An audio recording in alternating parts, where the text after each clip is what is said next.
welcome to episode 53 of the Plug in Play podcast. I'm your host, Henry, and this is your checkpoint for video game news, reviews, and hot takes that nobody asked for. We got another packed show. Are you used to hearing me say that? This time, the big news around town is Ubisoft. What the heck is going on with them? They've completed their restructuring efforts. They've canceled many a game, including the Prince of Persia Sands of Time remake. We're going to go into the details, see if Ubi can pull a rabbit out of a hat on this one, because they need a magic trick to make this work, it seems. Along with Microsoft Xbox's Developer Direct. We got Fable talk, Forza Horizon, Double Fine's next project, and of course, Pokemon's next project, Game Freak, of course, because they've always made the best games of all time, right? That's what Pokemon is. And then, of course, Highguard's come out. We'll talk a little bit about that briefly, along with impressions, which include one of last year's big darlings of the Game Awards, which was Dispatch. Didn't get a lot of awards because it came out late in the year, but I think it got a lot of praise from a lot of people. So going through my impressions on that, and Super Mario Galaxy 2, played that over the weekend. Fun time. Well, I mean, I probably can just give you my impressions now. It's a great game. Did you know? The highest reviewed platformer of all time? Yeah, it's good. But we'll get into that a little bit more in the impressions section. But before we get to that, a little bit of housekeeping. Why don't you follow us on Twitter or X, whatever you prefer, TikTok, Instagram, YouTube, all at Plug and Play Pod 1. You can follow us on Spotify, Apple Podcast, whatever you prefer. We're everywhere. I somehow, for some reason, put everything all over the place and see what happens, just what sticks. And if whatever you want to stick, give us a follow, give us a like. It means a lot. You can also give us a comment on any platform. I'll read that out here on the show if I deem it conversationally relevant. You can also send us an email at pluginplaypodcast1@gmail.com. I'll read it on the show because I love you. You're my best friend, and I want to interact with you in every way possible. And obviously this podcast is supposed to be, in some way, a conversation. So why not be a part of it? I'd love to hear from you. Speaking of which, if there's something you do or don't want me to say or hear me say, you can jump around in the description. We have the timestamps. It's a labor of love. I do it for you. I said I love you before, and I mean it. I did it again with the timestamps. So go just jump right to my Super Mario Galaxy 2 impressions where I just say it's really good. And that's that. I mean, hey, maybe that's just all you care about. It just could be. So that's the housekeeping. How's it going? How are you doing? Have you cut your hair? New haircut? Changed your outfit up? You look great. Weather out there, it's frightful, right? It's really cold. Very good time to play video games. Video game podcasts skyrocketing. Probably, I don't know, not mine, but everybody else's probably skyrocketing. Stay warm out there. Got friends in Austin, got friends in Nashville, and it's weird. The Southeast being cold. You don't see it very much. It's and when it happens, we're not really ready for it. It's very dangerous normally. I know the Northerners tend to scoff at that because they are ready and prepared for things that involve snow, but we here in the South are not as much. So keep warm, keep playing games, and maybe listen to the sultry, soothing sound of my voice. Many other S words describing the sounds resonating from within your ears. Maybe I'll keep you company on a cold winter's night. You know what I'm saying? All right. Moving into the comment corner, we have, I think I mentioned the last episode, we've kind of changed some things around on the socials. We've moved away from AI. We're now just kind of putting trailers on top of podcast clips.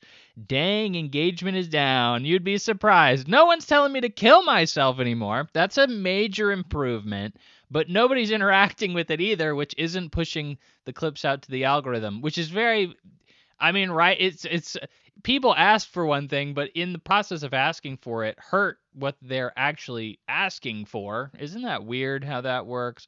You engage with something hatefully instead of just scrolling by it, and you're actually helping it way more. Odd how the algorithm works in that way, but it is how engagement works. It's how it happens, and that is what I'm seeing is much more positive reception. I'm getting more followers, more likes, and the comments are certainly more positive overall, but engagement is down, views are down.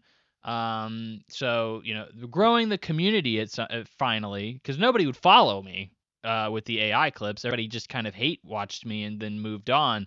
But now it's like, well, people are watching, but it's just far fewer people, and the people that are watching are enjoying it more.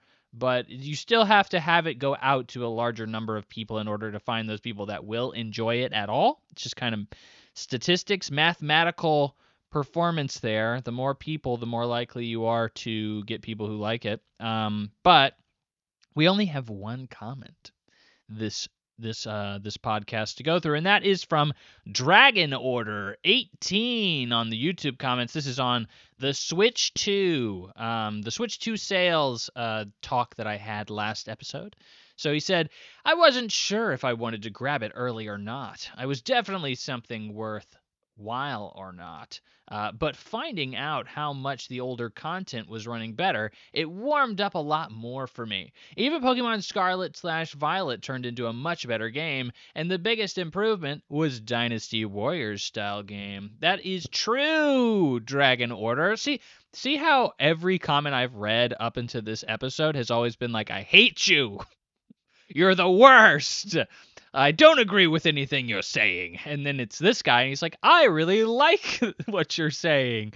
It's funny how AI just turns people into just very aggressive commenters. But I very much agree with Dragon Order here. I think the major conversation point around that is, yeah, Nintendo's done a great job making their old library accessible on the Switch 2. A lot of games have gotten updates. We just got a couple of days ago a Donkey Kong Country HD update, which added an entire new character and Switch 2 updates and all sorts of other stuff that they didn't need to do. I don't know how many people were really asking for that either. So they've really gone above and beyond to make the Switch 2 a home for Switch 1 games, which is not what they did for the Wii U to the Switch. They had to remake all those games and then just sell them a la carte. In this case, Nintendo's putting out a lot of like $20 upgrades that give you a little bit more content. A lot of those I've completely passed on. I have no interest in like a Super Mario Jamboree Switch 2 update or the Super Mario Wonder update that adds like more multiplayer modes or something along those lines. I don't really care about any of those updates, and I'm not going to pay $20 for them. It seems a little egregious, maybe 10, but not 20. But Sony has done the same thing in the past with their I believe it was $10 upgrades from PlayStation 4 to PlayStation 5, and all you were really getting there was maybe a graphical update and frame rate updates, which totally not worth it either. So I guess Nintendo is giving you more in that way. I also think that the reason all these updates are possible, that they're there, is because a lot of these games were not developed with the current hardware in mind. I think the Switch 1 kind of overstayed its welcome. I think Scarlet and Violet is a very good example of this. Scarlet and Violet is well known for the Switch 1 to run absolutely horrifically. I remember the Switch 2 patch coming out, and it was a gif of the windmill. There's a windmill in a specific town that's like the centerpiece of the area, and in that area, or in the original game, it's like running like a freaking slideshow. It's like 5 frames per second. It's horrific. It's absolutely embarrassing in all honesty. But then in Switch 2, once you play it on the Switch 2, which by the way is a free update, that's like you don't have to pay for that one. It's running smooth. It looks like it actually was intended to be made on that hardware, which I think is very likely.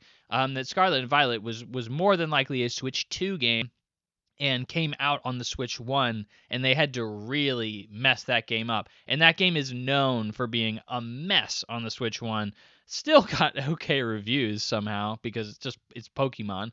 They get away with murder over there at Game Freak. But I think that he's absolutely right. Dynasty Warriors obviously is going to be another big one that's going to be improved because everybody knows Dynasty Warriors games have hundreds of enemies on screen at the same time, and Switch 1 just was not powerful enough to handle that kind of stuff, at least in the same capacity as any other modern hardware was. So anything that has an update for the Switch 2 that's a Dynasty Warriors or Muso style game, those are easily going to start, like, the frame rate's going to look better. The number of enemies you're going to have on screen will likely be increased. I haven't looked too far into those, but I can only imagine. It's so much more efficient on Switch 2 rather than Switch 1. So I appreciate Dragon Order 18's comment. And I hope to hear from any of you viewers in the future as well. Just drop a comment anywhere you want, anywhere we are, and I'll talk about it. I'll bring it up. So, on to the news, my favorite segment. I love talking about the news. I'm just your regular paper boy. Ubisoft, get your newspaper here, Ubisoft. That's more of like a hot dog stand guy. Did paper boys in like the what is it, like 30s? I don't know. I really feel like I'm making myself sound pretty stupid. I don't know when paper boys were around. 1920s. Whenever black and white photos were around, paper boys on the side of the road, trying to hawk papers at people. I don't know if they sounded like a New York hot dog guy, or somebody at a baseball park trying to throw you like a beer or something like that. But anyway, news. We got Ubisoft. Ubisoft is, of course, we talked about them last episode as well. Seems like they've been going through a lot. Over there at Ubisoft, and they got a lot more going on now, too. So Ubisoft has initiated a company-wide reset. So we already know Ubisoft has separated all their major IPs into a separate division of the company, separate entity, and that is now partly owned by Tencent. That's going to be comprised of your Assassin's Creed, your Tom Clancy's, your Far Cry's, all the big IP. But they still have 1,000,001 other little tiny things over in the corner that everybody kind of thinks about every once in a while, but not often. So what are they going to do with those? Well, they're resetting, and they're going to put them all into buckets. They're going to say everybody is going to have a genre that they are specifically entitled to. They're going to be focusing on a specific kind of game, but in the process, they've canceled 6 games, including the Prince of Persia Sands of Time remake, assumedly the Assassin's Creed Black Flag remake, which both of those delays are kind of crazy because both of those games were heavily implied to be almost like ready to go. Like Prince of Persia: Sands of Time remake was rumored to be released like a week ago. So they really recently made a massive pivot there. They delayed 7 other titles and they closed 2 studios, which we already knew about, but that was kind of confirmed here in the absolution of all of this, the combined news. So the 6 canceled games did not meet Ubisoft's new quote-unquote enhanced quality expectations, including the Sands of Time remake, mobile title, and 4 other unannounced games, likely the Black Flag remake, including 3 original IPs were canceled. By the way, I'm quoting VGC. VGC is easily my favorite news outlet amongst the gaming journalists, so definitely check them out. That's where I get all my news. They always do a great job. So they cancel a lot of freaking games. I would say The Sands of Time remake has clearly been through a lot. This game was announced a long time ago. It received a lot of backlash. The gameplay that was released did not look very good. It was not running very well, and so they pushed it back a while. They pushed it back several years, and then re-announced it, saying, "Yeah, we're still working on this. We'll get it out the door eventually." And then kind of went dark on it for a really long time. And then rumors started percolating as of literally last week, saying, yeah, this game's going to be coming out any day now. Literally just going to be shadow dropped for the masses. Everybody's going to be able to play this in the coming hours. And then now we have the announcement of it's canceled. This is a game that trophies have already been achieved for. Like, this game was sent out to press. People already had hands-on impressions of this game. I would love to hear somebody's impression of it. Clearly, they were under NDA of some kind, so nobody's saying anything, probably for the best in their specific case. But this was a game that was under development in the Ubisoft India studios. They have like a Mumbai studio, I think, that was primarily in charge of it. There was also a support studio helping out with that as well. And I saw some rumor that it was only in development by one guy. Like, I don't believe that, because 2 different studios were working on it. That was some nonsensical rumor that just got upvoted because people were shocked at this and trying to find some sense to it all. Sense to the madness. But clearly, whatever this game was absolutely horrific. I mean, the fact that they're willing to take an absolute and total loss on this game that's been in development for so long, not only so long, but that was likely just, you could make money if it was already done, you could just make money off of it. Just push it out. And they believed that the backlash, the harm it would do to the company and to the IP itself was so bad that they would rather just write the entire thing off, even though it is completely done. That tells me this game must have been a trash fire. It must have been so horrifically bad. But it's a remake, and based on the footage I've seen, it's a remake from the ground up.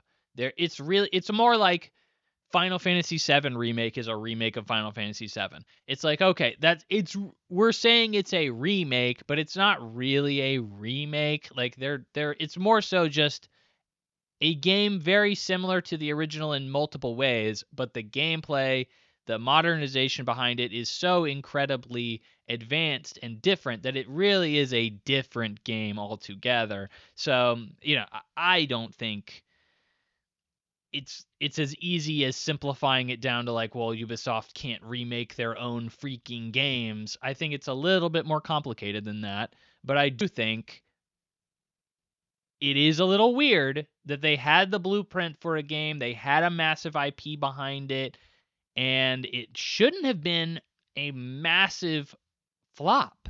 Like, no matter what, this is Prince of Persia: Sands of Time. If you don't remember, that game was a big hit. It was a massive hit back in the PlayStation 2, Xbox, GameCube era. Yuri Lowenthal, I believe, was the voice of the prince. These are just I've played it a while back because it got re-released on PS3. And I played it there, and it was fine. Like, I didn't think it was bad at all. But it was known to be one of the first like time games that people really appreciated back in the day. Time mechanics like slow-mo. Oh my gosh, it was so prevalent. It was in every game. Slow-mo was in every freaking game. You had Blinks the Cat. You had Prince of Persia: Sands of Time. You had the Matrix games. These were all games that people would talk about and enjoy because of their time mechanics, their bullet time mechanics. And that became a very prevalent feature in a lot of games. You still see bullet time in a lot of games. But like Prince of Persia: Sands of Time was one of the ones people would always point at and say they really did that right. You could rewind time in the game. You could fast forward time. You could pause time. So it definitely dealt with a lot of those things back before.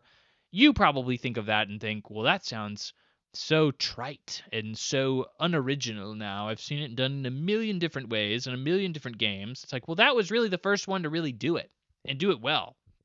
Also, Assassin's Creed Black Flag, which we don't technically know was going to be one of the games that was canceled. However, we haven't heard anything about it. We were expecting to hear things about it at this point, and now we're hearing freaking 4 unannounced games were canceled. There is a high likelihood that Black Flag Remake was one of those, which also doesn't make sense. Ubisoft tends to not give a frick about their Assassin's Creed IP. I don't say that as like they pump out horrible games, but they do pump out a lot of Assassin's Creed branded stuff. And maybe they're taking a look back at this and they're saying, look, we're devaluing the brand of this a little bit, and Assassin's Creed is something we really can't afford to make seem less valuable. And when I'm talking about this, I'm talking about like Assassin's Creed India, Assassin's Creed Russia, Assassin's Creed China. Like these are games you probably didn't know existed, but have been like not mainline Assassin's Creed titles, but have been Assassin's Creed spin-off titles that are on mobile and now have been ported to regular consoles. I've played a couple of them just briefly, and they're just bog standard side-scrolling platformer action games. Like, it's nothing crazy. It's not like the new Prince of Persia game that flopped. That was a Metroidvania that everybody really enjoyed. It's like really bog standard, like B team, even maybe like C or D team stuff. So like maybe they looked at this as like a potential devaluing of the IP. We really need to focus on making it a big deal. So cool. I think that is something that probably wouldn't have hurt. Black Flag is considered to be one of the best Assassin's Creed games. It even inspired the Skull and Bones spin-off. It really not a spin-off really, but it took the mechanics that were so beloved from the pirate seat stuff in Black Flag, and they turned it into Skull and Bones, which of course nobody liked. But still, I thought Skull and Bones wasn't that bad until it got into the horrific live service game elements. But I was actually kind of looking forward to the Black Flag remake. I don't think I was going to play it anytime soon. I've played Black Flag before, and I could still technically play it if I really wanted to. But yeah, that game is really, really good, and I would have really liked to have played it again in a time where I didn't have a million other games to play. But that's unfortunate. They also canceled 3 original IP. I think it's worth noting that they even go on and comment on this and say, look, making new IP is really hard. It's really hard to succeed with new IP. And I think as we can get further into this, I think because there's a lot to really dig into, I think you're going to see Ubisoft is taking a much more structured and careful approach to the games that they're potentially trying to make. And a new IP absolutely is a risk and a lot of high value if you succeed, but it's very unlikely for a new IP to typically break into the market in a major way. So yeah, focusing on your tried and trues like an Assassin's Creed or something like that is normally how you're going to want to approach most solid business business decisions. That's what EA does. EA is doing fine. And well, they've been bought, but before they got bought, they were really just making the same sports racing games over and over and over again. These are genres of games and titles that traditionally sell incredibly well. There is low risk to them. People are going to buy them over and over and over again, and you have a very heavily installed fan base there that will continue to buy them.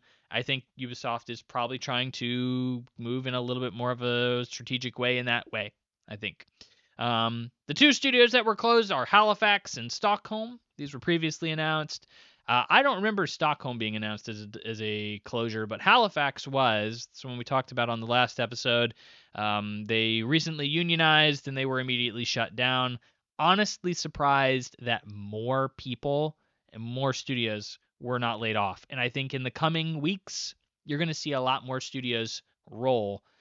Stockholm, if you didn't know, was one of the support studios on games like The Division. So wasn't a massive loss, wasn't the big studio, but Ubisoft has so many studios, so many people, they have to start cutting. They do it more. I guess I'll go ahead and say this. They then, I think a few days after this announcement of restructuring, propose cutting 18% of the French headquarters at Ubisoft. So a very big cut there. It says propose. Propose is very much a key word here. They're in the process of talking about it. That is because of French law. When you are dealing with the French, most people there, or at least in this particular case, are unionized. So you have to actually come to an agreement with the union that you're allowed to lay these people off. So they're currently in talks with the union of doing that. It also seems like a lot of these people are going to be contract workers, so not direct Ubisoft heads, and that's why you're probably not seeing that headline as much.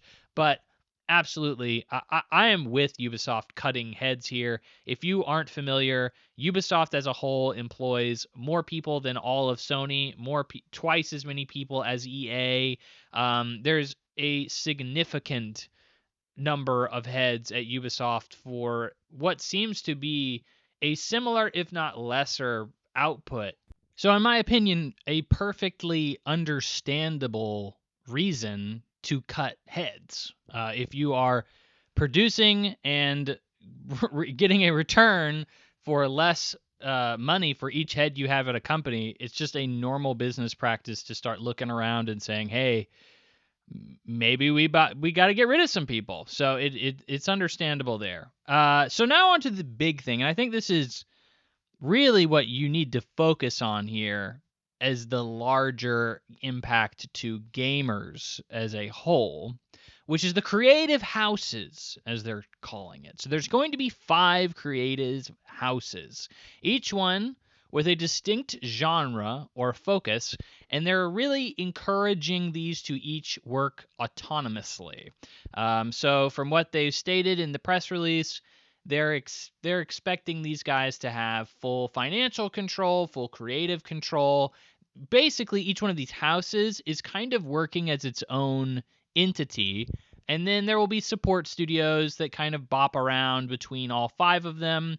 But for the most part, the creative decisions are going to be made within one central house. So there's not going to be as much bureaucracy, there's not going to be as much red tape, and it's hopefully going to move a lot faster and encourage a lot more creative and cooperative experiences, which I honestly kind of appreciate and like, at least from the surface. I don't see an issue with this. So one of those creative houses is Vantage, which we already know is the subsidiary that is owned by Tencent or has a minority share by Tencent. So your Assassin's Creed, your Tom Clancy, your Far Cry. That's Vantage. So it's considered its own creative house. Creative house number 2 is a cooperative and competitive shooter experience house. So they include the IPs that would be listed here as The Division, Ghost Recon, and Splinter Cell. Creative house number 3 is operating to foster a select and sharp live experience for stuff like For Honor, The Crew, Riders Republic, Brawlhalla, and Skull and Bones. So basically, your live service experience. Anything that has a long tail and a lot of transactions to try and get from players, we have in Creative House 3. Creative House 4 is focusing on fantasy worlds and narrative-driven universes. Examples given are Anno, so that's like a tactics game, my understanding. I've never played Anno. Might and Magic, Rayman, Prince of Persia, and Beyond Good and Evil. This would probably be the studio I'm most interested in.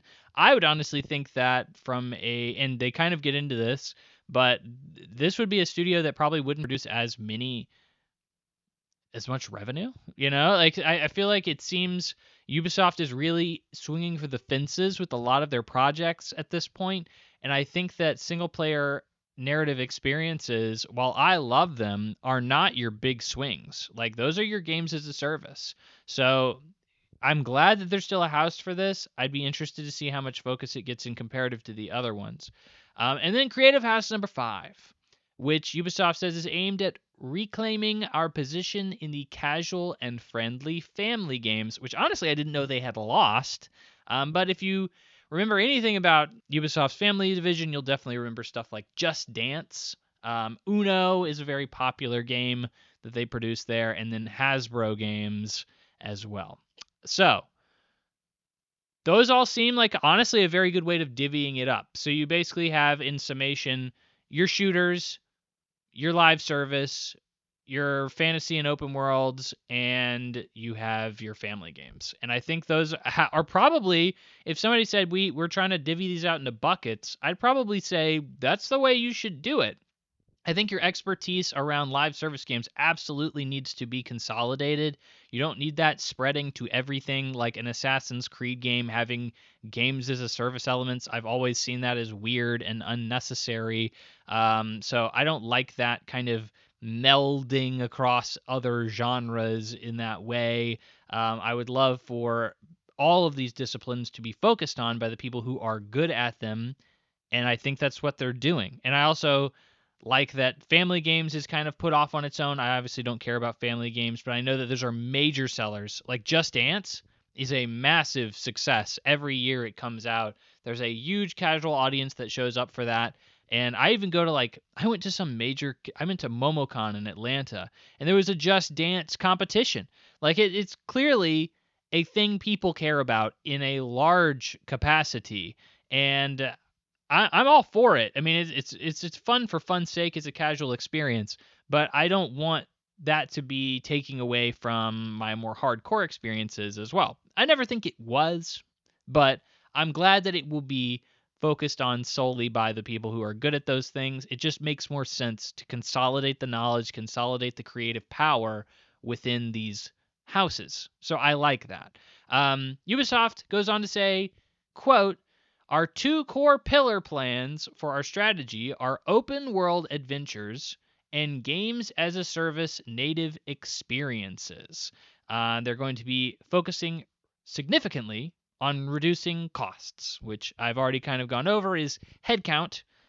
They also, fun enough, enforced a mandatory work from office policy 5 days a week, which, guess what that means? It means we're trying to get you guys to quit voluntarily. They also have a program for people to voluntarily resign. They've been doing that, though, so that's nothing potentially very new.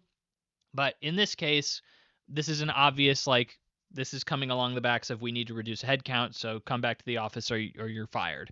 And that's, yeah, what a lot of companies are doing. So overall, I think you should say Ubisoft is trying to really maximize profit. They're trying to do something they should have done a long time ago, which is reduce costs. Ubisoft has always been a bloated studio, and they're trying to make games better. I think give them the focus that they need and the creative control that they need, at least more so than what Ubisoft was previously giving them. Then shareholders responded with a 33% drop in the company's stock. This is a massive decline on top of a massive decline. I was looking at their financials or the stock ticker for the past several years, and I believe in 2018, 2019, the company's stock was worth $105 a share. It is down to below $5 a share. So it has decreased by over 95%, a 95% drop in the less than 10 years.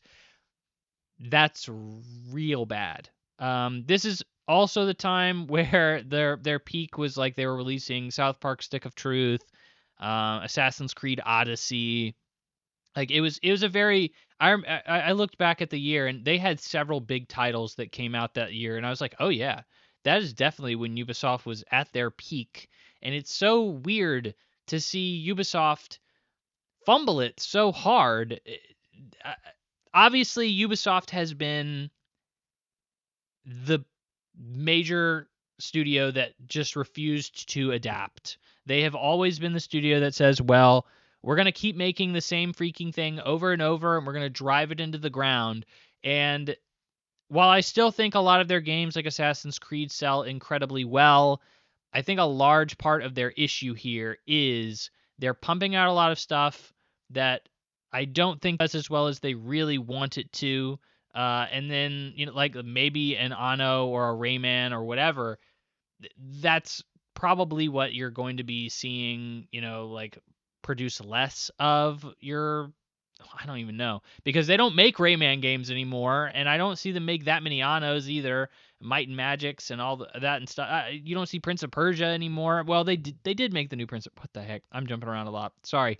They did make a new Prince of Persia game, and it did very well critically, but it didn't do very well commercially. So very unfortunate, because I think that game is really great. But it's weird to see Ubisoft go from I remember they were like one of the big players at E3 every year. It would be EA, Microsoft, Sony, Nintendo, and Ubisoft would be, and then of course Bethesda had theirs for a little bit too. But most of the time I remember growing up, EA and Ubisoft were like the two non-major publishers that weren't like owning a console that had a direct like press conference at E3, because they were a big deal. They produced a lot of games, and a lot of games they produced were really good. And now it really does seem like Ubisoft has fallen on their laurels. They aren't trying to make very many creative decisions that are interesting or different. A lot of people are sick of their repetitive nature of their open world games, at least the design behind them. And I get it. I think that Ubisoft is doing what they can here to try to turn the ship around. I still think Ubisoft is misguided, and I don't know how confident I am of them being able to turn the ship around, but I do feel like everything I'm seeing here is good. Creative control, focus on specific houses of genres, consolidating expertise, making sure that these games are going to come out in the highest quality, clearly setting quality standards much higher than they were when they're canceling games that were pretty much already done, and reducing headcount, which I think has been a massive issue at Ubisoft for years. I think all this stuff is I can't see this going wrong, right? At least from a plan standpoint, a strategy standpoint, but a execution standpoint, I don't know if I trust Ubisoft. It actually kind of surprised me to see the stock drop, because I was very impressed with this particular plan, given how much I have trust in Ubisoft at this point. And obviously, it's shareholders are looking for something a little bit different. They're looking for immediate returns. And seeing that Ubisoft is saying, hey, this restructuring is going to cost us a lot of money. In fact, it's going to cost us an operating loss of around 1 billion euro for this current financial year. Yeah, that's enough to scare investors for sure. Not only that, but they just canceled like 7 games or 6 games and then delayed 7 others. So guess what that means? You're not making money off of those projects. So as a stakeholder, you look at that and you say, well, this financial year is going to suck. I don't want any part of this, and you sell. So I get that. But I think a long-term investment, it makes way more sense. And, Ubisoft separating out the Assassin's Creed branch, and, making Vantage, it's going to take me a while to get the hang of that one, but making Vantage a subsidiary and bringing in Tencent to give them money, pump that particular branch, it really seemed like a desperation ploy. It really seemed like a desperation ploy. I would have assumed Ubisoft would have been sold and then gutted. That's what I would have assumed, but I think you couldn't find buyers for Ubisoft. I think Ubisoft was so bloated that there was no way you were going to find anybody who would want to take on that. Because what you buy it for, what, a couple $1 billion or something like that, a massive investment, and then you just kill half of it.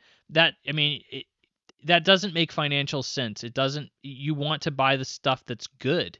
You want to buy the stuff that's making money, which is what Tencent said. Like, we'll give you the money, but only if we get a piece of the pie that is the good piece. Like, we don't want the bad piece of the pie. And so that's what they did. They got Assassin's Creed and Far Cry and Tom Clancy, and those are the big money makers. So, of course, it makes sense. But I don't know. I don't know. I like this overall. I like this overall for them. I'm glad that they're trying to do something to right the ship. I don't know if I fully trust Ubisoft. They have been on the decline for so many years. They've done so many things that I look at and I shake my head at and I say, oh my gosh, like what is going on over there? It seems like a madhouse. Or it maybe not a madhouse is the best word, but it seems like somebody who's really naive and really goofy is running that company. And it's obviously the Guillemets, the family-run organization, but they seem to really be making decisions that are questionable up until now. And I find this to be a little bit more optimistic, but I think that Ubisoft has a long way to go. It will be a painful transition, and we're going to see a long while, I think, before we actually see really good stuff start to come out of Ubisoft from this particular transition. So overall, I think this is a very big deal. Ubisoft is still one of the biggest publishers in the gaming industry. They still maintain some of the most well-known IP in the gaming industry. I mean, just reading off even some of the IP that stuck with Ubisoft proper, like Rayman, Prince of Persia, Beyond Good and Evil, which, by the way, forgot to mention that Beyond Good and Evil 2 is still in development. They confirmed, and is one of the projects that was not going to be affected by layoffs or anything else. Insane. No idea what's going on over there with that. That really does just seem like a fever dream that's just gone on for too long, and there is no possible way that can recoup costs on what has gone into it up to this point. I think it's lost the director. I think the original director of Rayman was in charge of it for a while, and he's gone. That's been in development for 11 years. It's gone away, come back, gone away again. Oh my gosh. Who knows? Who knows what's going on over there? The original was all right. I think it's a little bit over-regarded for what it is. A little bit, maybe people look at it with a little bit more rose-tinted glasses than I would, but it's still a great game, I think, and especially if you like a Legend of Zelda type experience. But dang, I can't believe that's still kicking. But anyway, Ubisoft. Oh, Ubisoft. It's kind of a very good way to put that into a summation. Is it a word? Summation? A summation? I don't think so. But I think we understand where I'm going with it. Next up, we have the Microsoft Developer Direct, where they kind of show off really PRE versions of their dev teams to try and make them more relatable and try to make them more like, oh, we really care about the people here. And then they force them to say scripted lines that I highly doubt that they would ever say in a real world scenario, and then it looks really kind of fake and weird that they're doing that. But okay, yeah, sure. Give us a good look at the games, I suppose. It's nice to hear from a developer. It's weird to feel like you're really heavily fictionizing the reality of what they're doing. But whatever. So we had 4 games as part of this, one of which was considered a mystery until reveal, which I was a little underwhelmed by, but it was probably the most interesting thing at this particular developer direct. So let's start off with the thing I care the least about, Forza Horizon 6. This will be an insane game in terms of sales, in terms of reception. This is going to review incredibly well. This is going to sell incredibly well. Forza is a very popular series. Recently came over to PlayStation and sold incredibly well. Very, very, very well. And they are known to be very fun, well-made open world driving games, and I played a little bit of 5 on Game Pass. It was fun. I'm not a racing game guy. Forza Horizon 6 is going to take place in Japan, a very interesting setting. I'm interested in that for sure, but I just don't know if I'm going to play this for more than 2 hours max. Because I'm not a racing game guy. I'm not a car guy. So I'll play it on Game Pass if I still have the subscription at that point. Kind of dwindling down the months that I already kind of had pre-subscribed to it when it was really cheap. So, maybe we'll see. But I know people are going to be really, really happy with Forza Horizon 6. I'm just not going to be one of those people that's super psyched. Have it in Fantasy Critic, though. Very much looking forward to that. Next up was Beast of Reincarnation. This one has a little bit more to talk about, I think, because I think it's a little bit more colorful, a little bit more interesting. And I don't just mean in the actual colors, because I actually think Forza Horizon 6 is a little bit more colorful. But Beast of Reincarnation is noteworthy because it is Game Freak's latest game. Game Freak, if you aren't familiar, are the developers of all the Pokemon games, or not all of them, but the mainline Pokemon games. That is what Game Freak is responsible for. They, of course, are kind of their own thing. They obviously have a very significant partnership with Nintendo over the Pokemon games, but we all know that Game Freak kind of just makes Pokemon games, and that's what keeps the lights on, and they have made other games in the past. The one I'm most familiar with is Timbo, the Bad Anus Elephant. Obviously not anus, but you get it. There's a few other ones that have come out. I remember hearing the names of them and saying, I don't even remember those. So, what I'm trying to say is, I don't really have a lot of faith in Game Freak to make a good game. I understand that Pokemon games are made with a shoestring budget. It's very weird that Nintendo has seemingly no interest in funding a well-made Pokemon game. They seem to always come out with glue and spit and duct tape wrapped around them, and seem to be somewhat rushed out and hardly iterate on themselves in most cases. It is kind of weird to see. So, because it's literally the most popular franchise, most successful and profitable franchise ever. If you think Mickey Mouse, Pokemon is way above that. Winnie the Pooh is like number 3, and Pokemon's number 1. Anything else you can possibly think of, Pokemon has outsold it in some way, shape, or form. It is number 1 biggest IP in the world.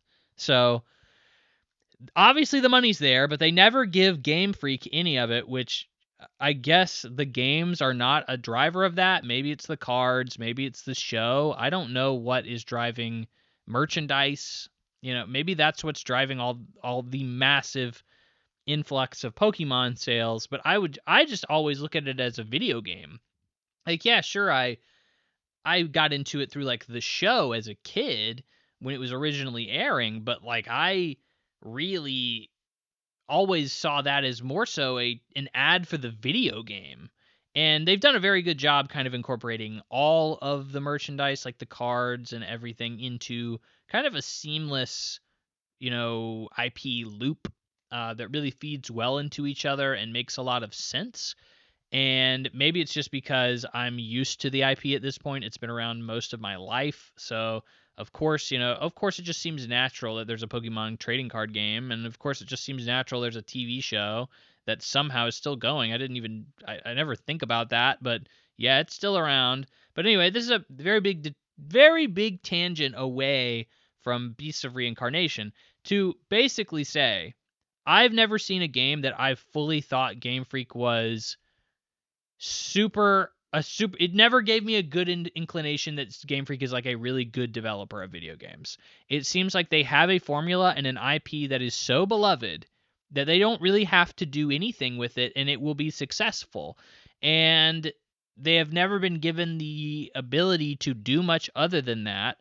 So Beast of Reincarnation is very different because it is an action game that is 3D. It looks pretty, and it looks pretty fluid and fast and has obvious Souls-like elements to it and near inspiration, like near Automata inspiration. I see a lot of heavy inspiration there, and I look at that and I say, that is such a massive departure from anything that they've ever made.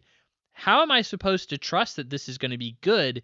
And you're supposed to say, well, because they've made some of the best games ever made. They've made the Pokemon games for decades at this point. And I say, that's cool. I think really those games are really carried on a very traditional, nostalgic connection to this IP. And while I even think that the Pokemon games are still fun, I think that there's significant flaws in them. And there's way better games out there at doing like a turn-based style or a collectathon style or so many different things. It's really just that they've really got it nailed down. The games are charming and so on and so forth, but I don't think they're objectively great games.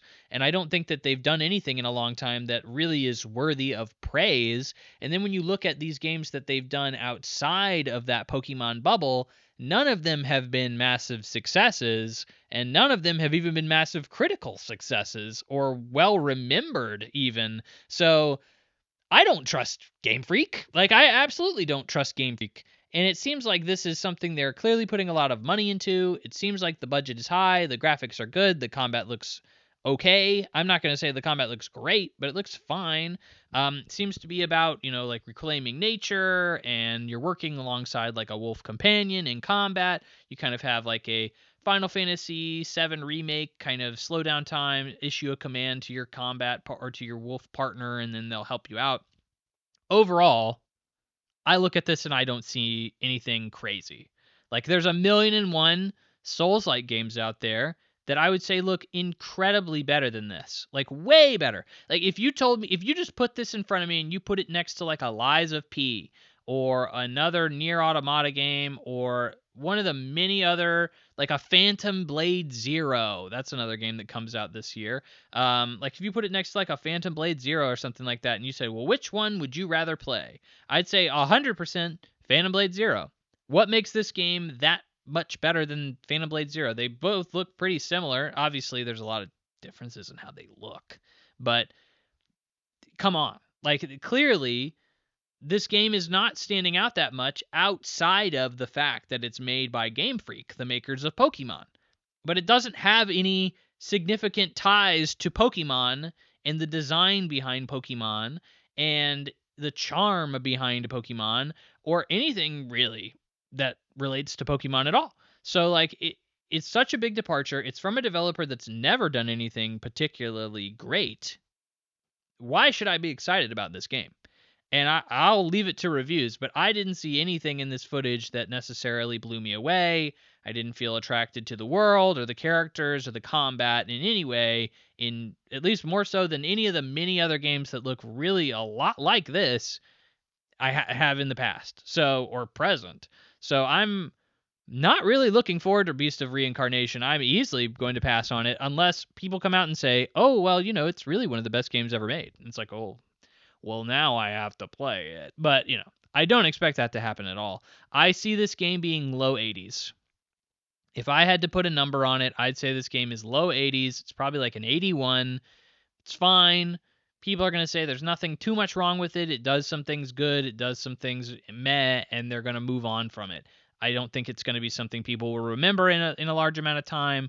It's interesting that Microsoft is putting a lot into this. It's also interesting that, like, at the end of the splash screen, it's like, oh, yeah, it's coming to freaking everything. It's like, well, you don't have to say that. You're just really kind of doing them a solid, but that's nice of you, I guess. Like, because Xbox isn't publishing this game. They're not developing this. They get no financial stake from this game doing well. So it's interesting that this game is even there in the first place. Next up was Kiln, the secret game revealed by Double Fine. Love Double Fine. I do think Double Fine's output is a little odd, and I don't mean that it's a creative studio. I mean, a lot of their games aren't very good. And like, I am a big Double Fine supporter. Psychonauts 1 and 2 are some of my favorite games ever made. I love Brutal Legend, and I think that game is horrifically flawed, but I think I have a very big soft spot for Brutal Legend. I think every once in a while they pump out something really magical and really great, but I think a lot of their smaller titles are really mediocre. You think of stuff like Headlander, you think of stuff like their most recent game, Keeper, which seemingly nobody gave a frick about.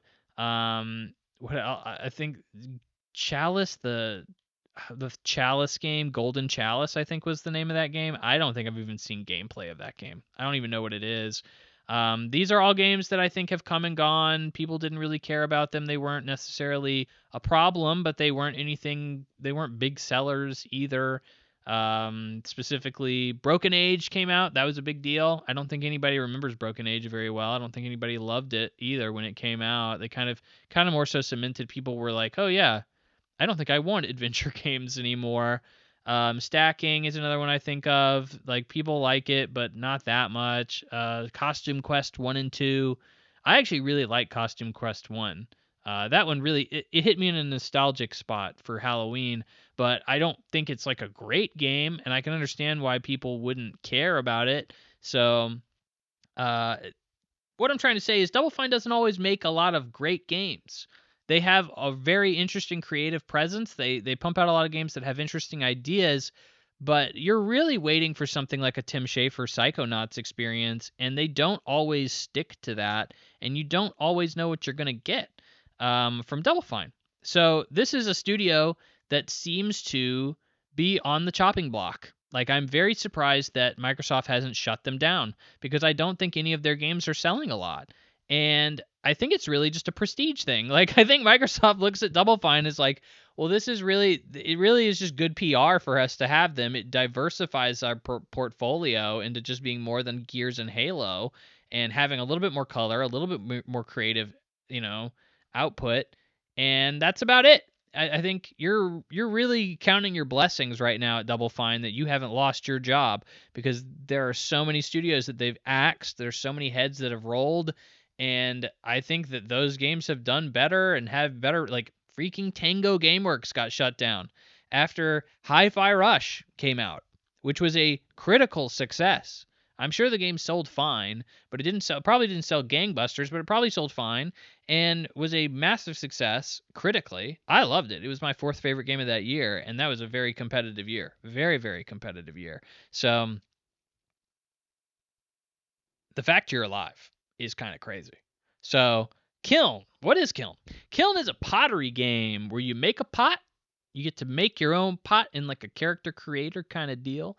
And then you have to go and run around like a little map, and you have to fight the other team's pots. It's a multiplayer game. Did I mention that? It's a multiplayer game. So you're going around an arena, you're fighting the other team's pots, and you are trying to extinguish their furnace with water. So you're filling up your pot with water, transferring it to the other end of the battlefield where they have their furnace, and trying to extinguish it. Depending on the size of your pot, you're going to have different moves and abilities. So if you have a really big pot, you're going to be slower to move, and you're going to have these special abilities that are only available to larger sized pots. If you're a small pot, you can move around and dart around, and you can just kind of peck away at people with really lightning fast moves. That is the game. I think it looks fun. I don't see this having any kind of financial future. Like, I don't see this being a big seller. Multiplayer games right now are so difficult to break into. It is, and we're going to talk about that in a second with Highguard, but it is so difficult for anybody to establish themselves in a multiplayer arena right now. It's flooded. You don't have to pay money to get into the vast majority of the best multiplayer games on the market. So if you're charging money for your game, it's already a problem. And then this looks like a game that is going to be a little bit divisive amongst a very casual crowd. I can't see somebody who plays Call of Duty or Fortnite looking at Kiln and saying, "Oh yeah, like, I'll give that a shot." Like, I don't foresee that happening. This will immediately have a niche fan base that will even be willing to try it. And then once you get past that barrier to entry, you will then have people be like, I don't really like it that much, or I'd rather play something else, and they'll dip. And you have a dead game. And yikes. Like I was saying, I think you're lucky to have a freaking job at Double Fine right now. Under Microsoft's leadership, I think you are lucky to have a job. This is a game that was a part of Amnesia Fortnite, which is actually explained in the developer direct by Tim Schafer. It's a period of time at Double Fine where they have 2 weeks or a fortnight to just make a game that they just want to make. And that's, what most people would consider a game jam. But in Double Fine's case, it's just make whatever the heck you want. And a lot of games have actually come from that particular game jam situation. They've taken ideas from that and they've put them into titles. And one of which is there's a level in Psychonauts 2 that's actually from a game jam where like you're at a cooking competition. That was a level that was actually made by a producer of their documentary Psych Odyssey, which I highly recommend. Probably my favorite documentary ever. Such a massive documentary, but so worth it if you're interested in game development at all. Truly is like the most in-depth and honest footage you will ever see in game development. To a point where they like completely showcase the firing of one of their heads of Psychonauts 2. It's kind of insane. But anyway, it's a game that came from that, and I love that happened, but I think that you need more Psychonauts. And I'm not saying, oh, we need to see a Psychonauts 3, but I'm saying, and I don't even think Psychonauts 2 sold well.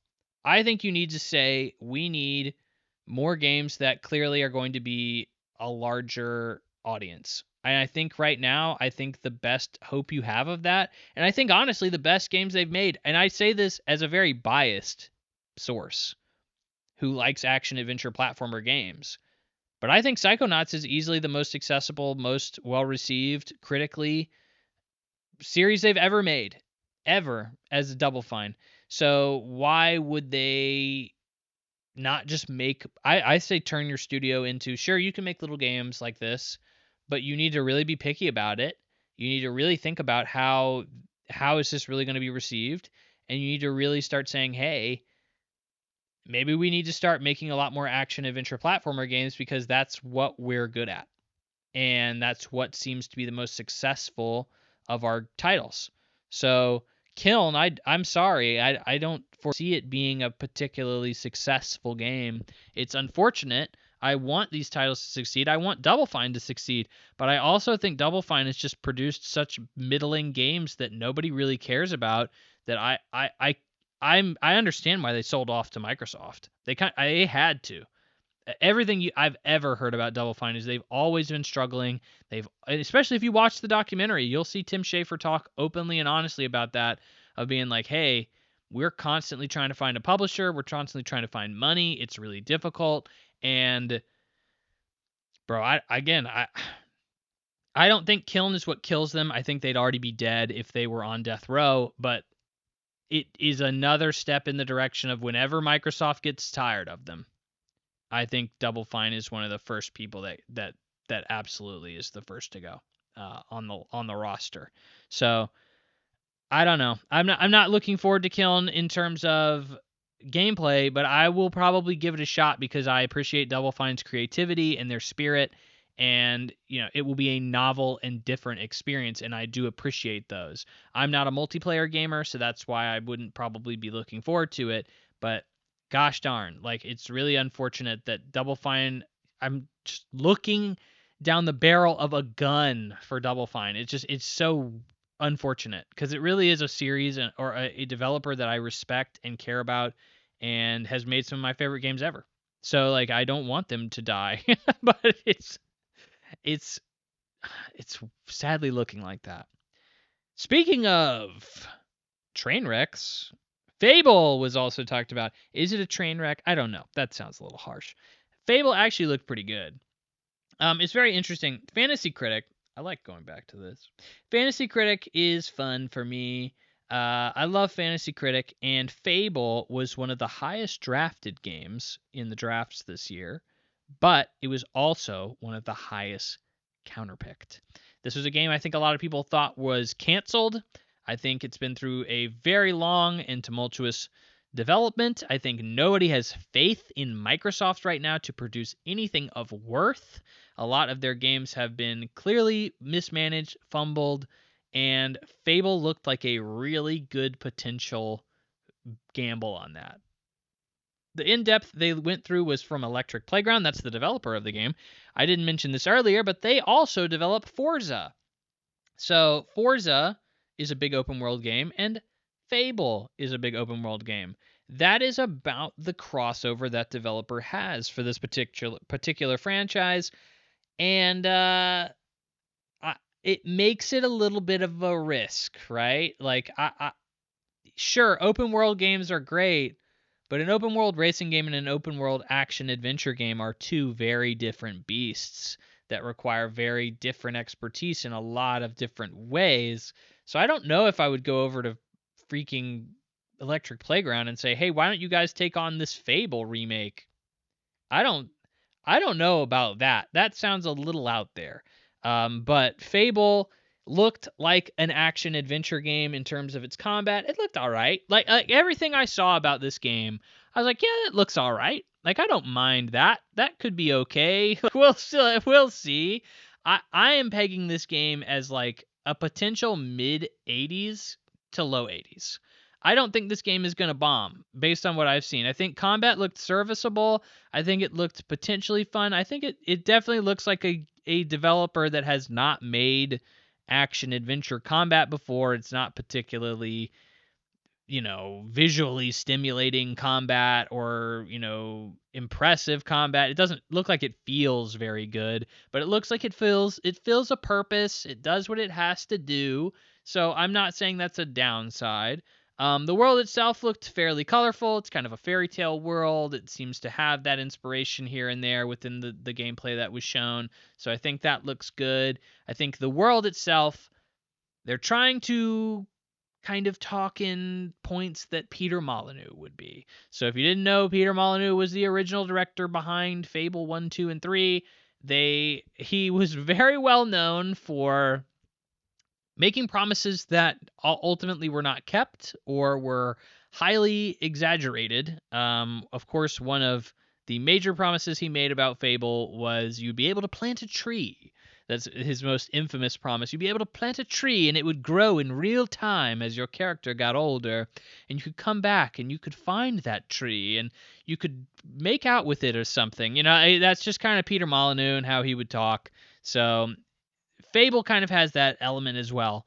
Everything you do has a ramification in the world. So kind of what they gave examples of was you can go and you can buy this business or you can buy this house and you can kind of become a tycoon and people in the world will see that and they will know you as a tycoon and then your actions will have impact on these people. So like if you buy a house and then you evict the person in it, that person will be homeless and they won't like you very much because of that. And then you can, get married and have kids and you can do that with as many NPCs as you want. And who knows though, it'll probably piss off some NPCs. They probably won't like that.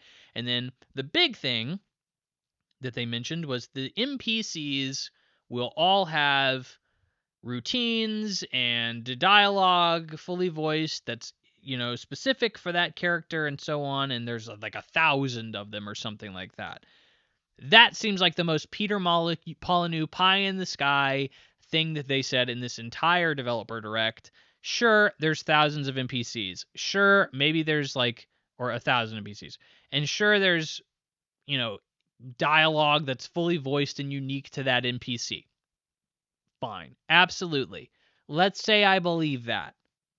How deep does that dialogue go? Am I going to have a full-on blown conversation? Am I going to get to know this character and their backstory and their likes and their dislikes and, what did I have for lunch? Like, absolutely not. You're going to have a boilerplate added on kind of dialogue that's just going to be like, what they showed off of like, hey boss, it's like, oh, well, you own the business that this person works at. Hey boss, how's it going? And that's going to be the extent of your, chameleon-esque dialogue that's going to try to blend into your choices. Like I don't foresee these interactions with these NPCs or this world being very deep or interesting. I think you're going to find an NPC at some point. You're going to say, "Yep, that's a hot NPC" or something like that, and you're just going to be like, "Yep, you're my wife now." And that's going to be that. I don't think there's going to be a deep, robust world to interact with here. I think that seems like what they want to pose this as, and I don't believe it as far as I can throw it.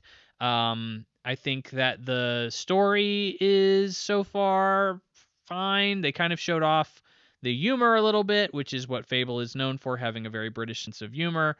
I don't know. Right now, what I'm getting here is this is going to be a good open world game. Will it be a great open world game? I think I'm leaning towards highly doubtful. I am seeing the combat being okay. I am seeing the world being okay. I am seeing the story and structure with that I know of so far to be okay. Maybe it's good, maybe it's great. But at the moment, I don't see anything atrocious here. I don't see this game being a bomb, but I also don't see it being some 90 plus game that's going to revolutionize open world games. I think you're going to get it, and people who are interested in this are probably going to say this is a good open world game, probably going to forget it in a year or two and move on with your life, which is weird because it's such a big franchise. It's been given to such a big developer, and it feels like Microsoft really believes in this in some way, shape, or form. So maybe. But right now, I'm pegging this as like an 83 to an 85.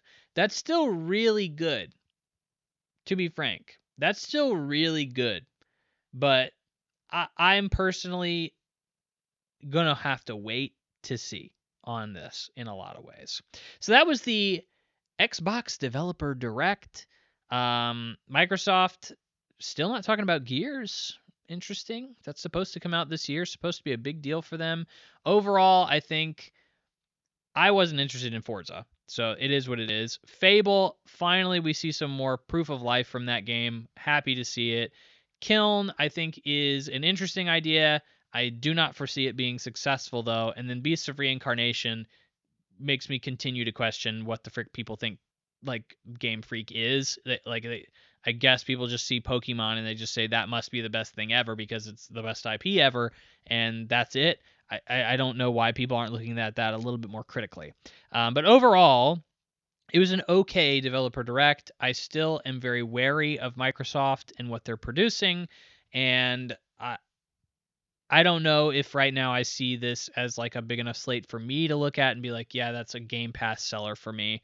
Fable, by the way, is coming day one to PlayStation as well. So if I feel the need, if I think I'm really going to enjoy Fable and I don't want to have to pay for a subscription to be a part of it, I can just buy it on PlayStation and play it whenever I want in 10 years or whatever the case is and not have to worry about a subscription price that's $30 a month or more. Probably more in a matter of time, I'm sure. But that's the developer direct. Cool beans. Next up, this one I think is an odd story because it's just I have not understood it up to this point, but here we are. Highguard has released. This was the big showstopper at the Game Awards that Jeff Keighley loved so much that he gave the spot to them for free, and was immediately hated by everybody. Really, it seemed everybody seemed to really not want this game to do well at the onset. And I don't know what they did to deserve that. I've been on record of saying I don't understand the backlash to this. This game has a good pedigree. It is from some of the people who made Titanfall and Apex Legends. So it has a very good shooter pedigree. And I don't know why that makes you think it's going to be bad. It's another hero shooter. But even from the initial reveal, I felt like I saw some ideas that seemed interesting. After that, the game went on a complete shutdown of all media. There has been no advertising for this game up since then. They just basically were hoping that the game was going to speak for itself at release. Well, unfortunately, that is not the case. It seems like the reviews right now are sitting at 13,000 negative reviews on Steam and 6,000 positive reviews. So overwhelmingly negative. However, I want to delve into that specifically. 100K concurrent players on Steam at release.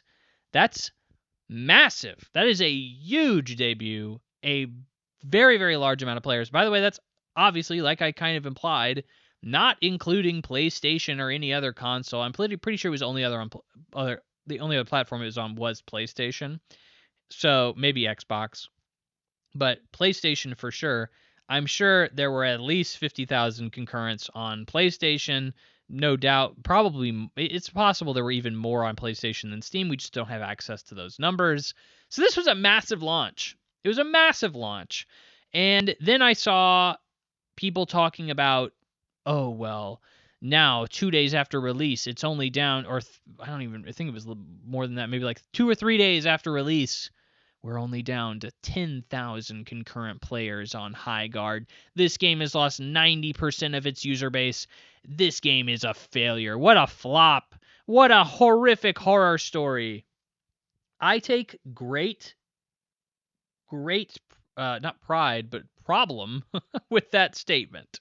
That is goofy to say that that is a problem. That is how every multiplayer game works. Every one of them. If you look at any multiplayer game, within a week, you have lost like 75% of your player base, no matter what. That's just how these things work.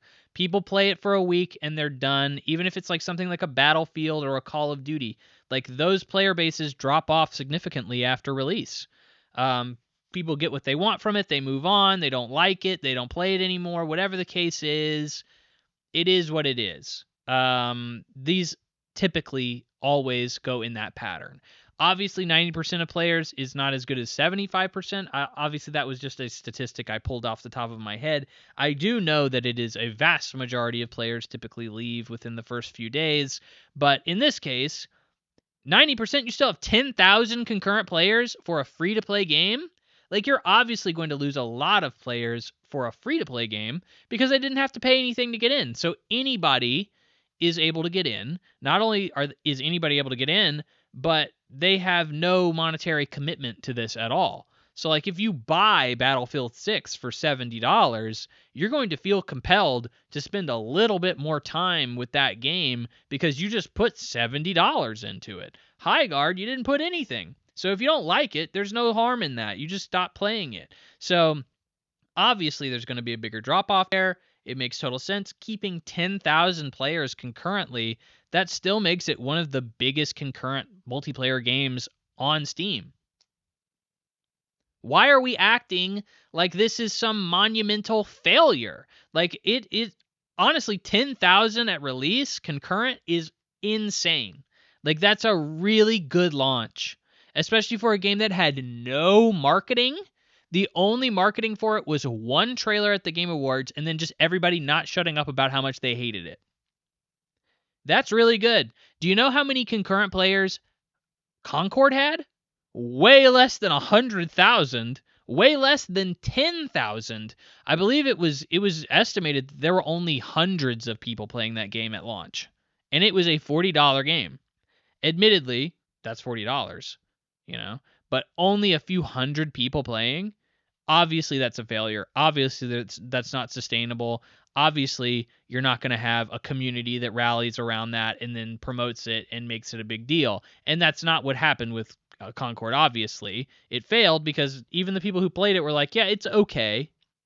And admittedly, so I played the tutorial of Highguard, haven't played a match yet.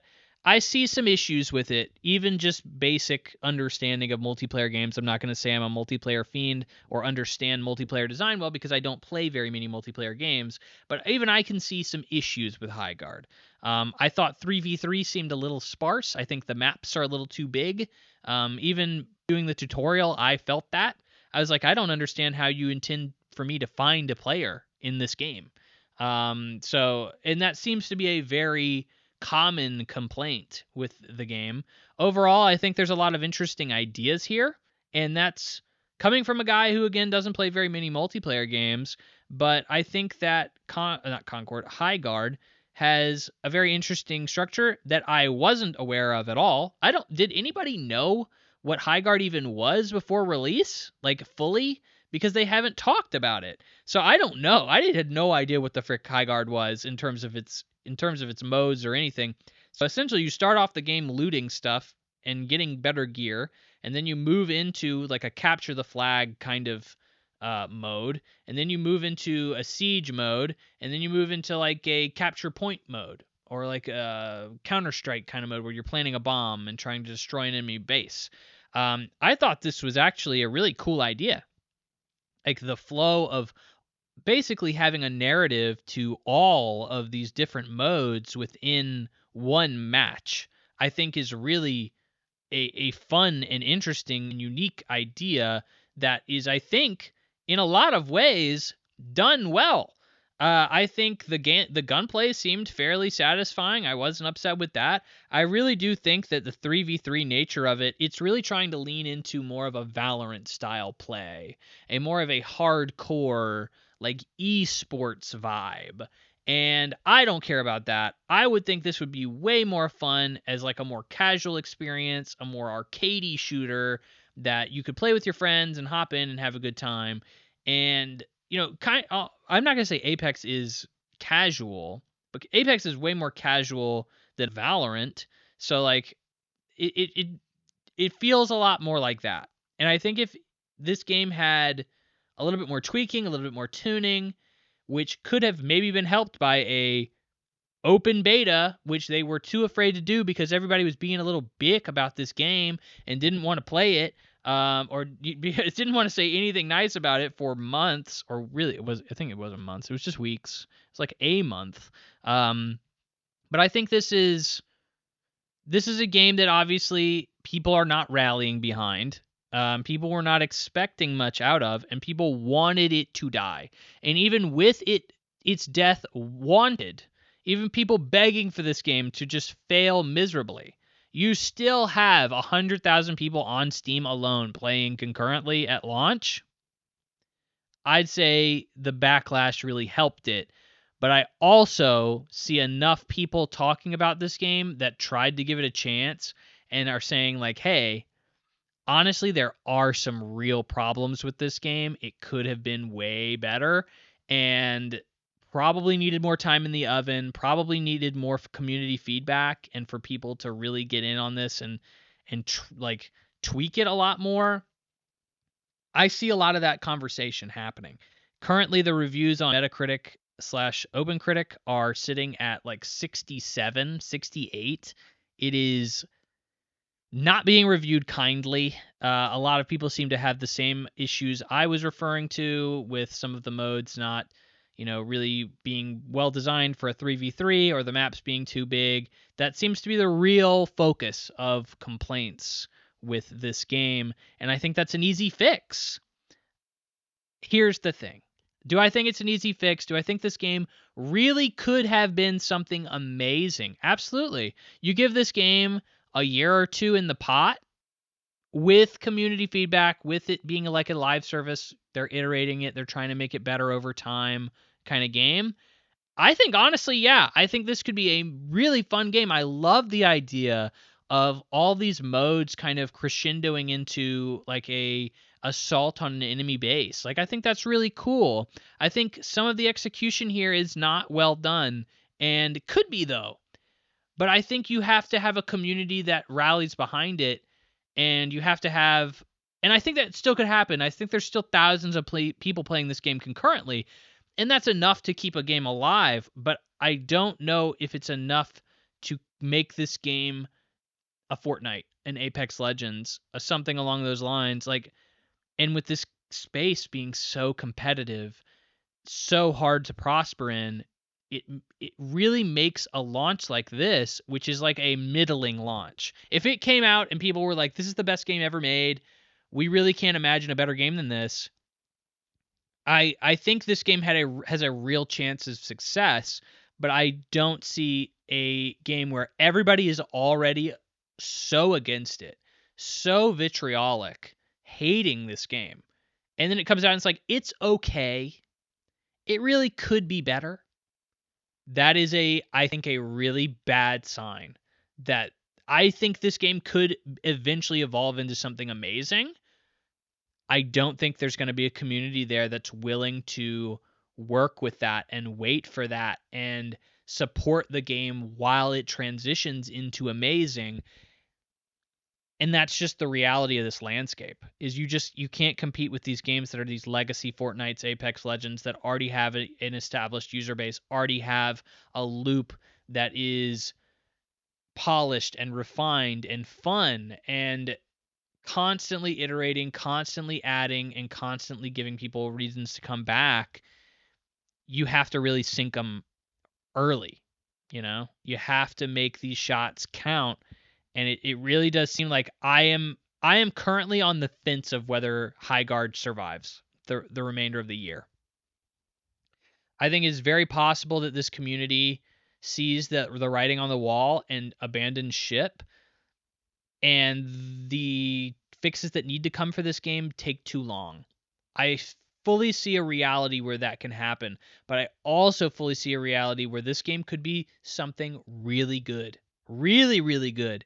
And it's just really unfortunate that people really, I think, unjustly attacked this game and made it into some weird, just cry to hate something. I still don't understand it.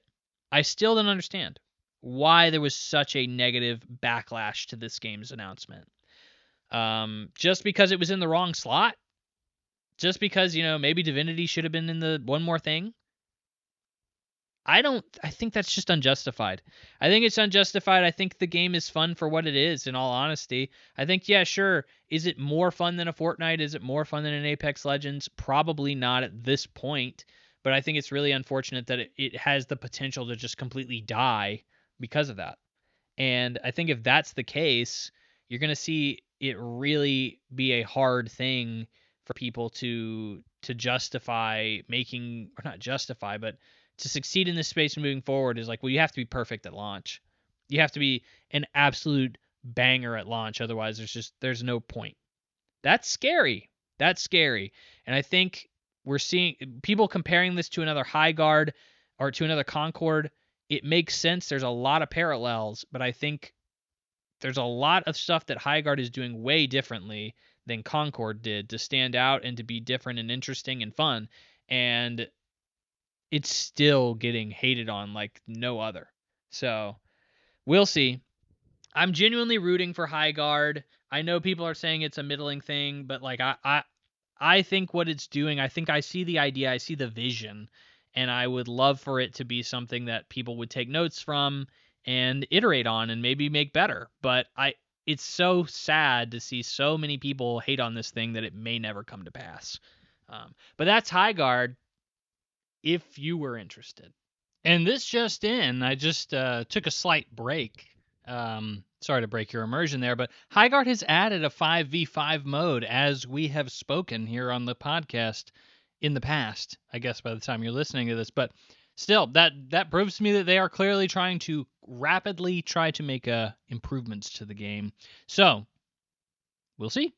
A little bit more hope there. A little bit more hopeful. Does my tone sound more hopeful? Because it should. Look out for Highguard. Next up, we have impressions. Everybody loves a good impression, am I right? Well, we got a couple.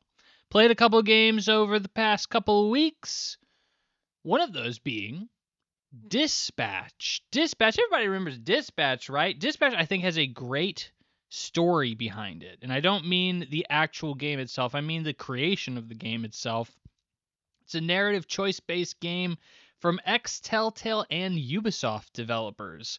So it has a pedigree behind it. You can definitely tell the Telltale DNA in here, but it is a show that was originally being produced for Netflix, or a game that was originally being produced for Netflix.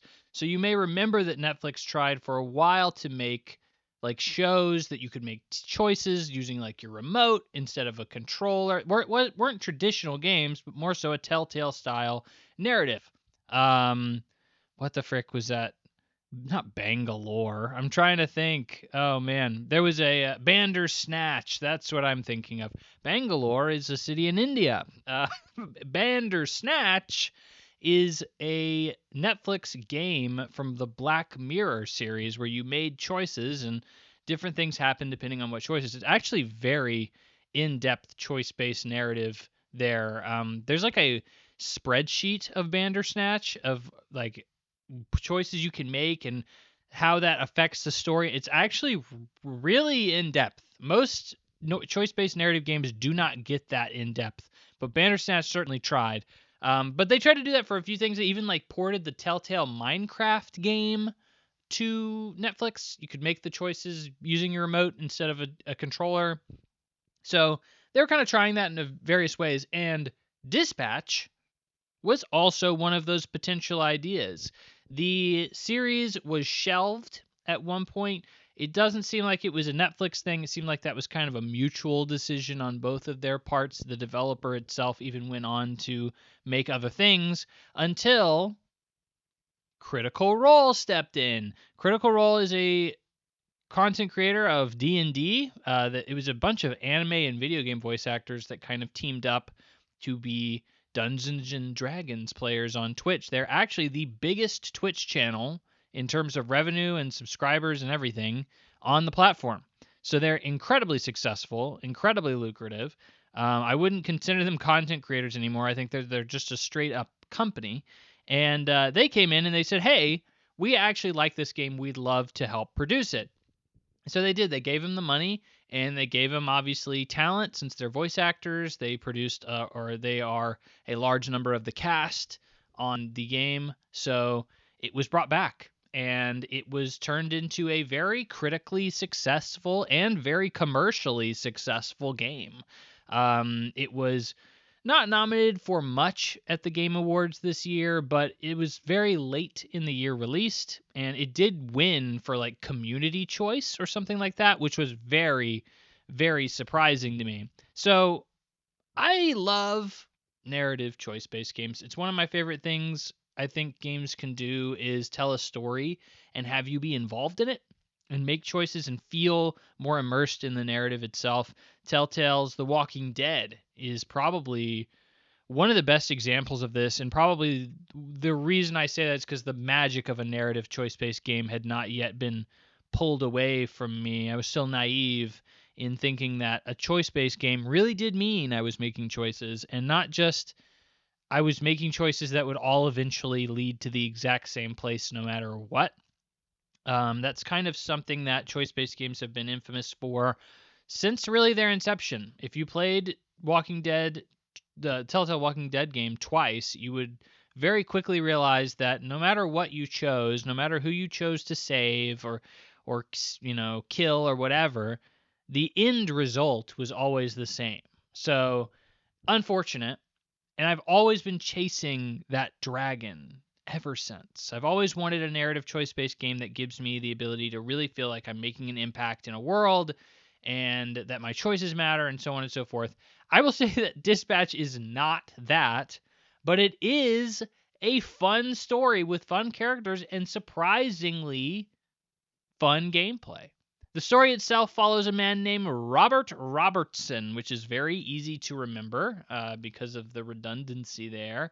But he's basically this universe's Iron Man. This is a superhero and supervillain filled universe, and he's this universe's Iron Man. And at the beginning of the game, he fights a villain, and his suit gets destroyed. And he doesn't have any money to repair it, so he has to work for a hero agency that dispatches heroes to, kind of deal with incidents around the city.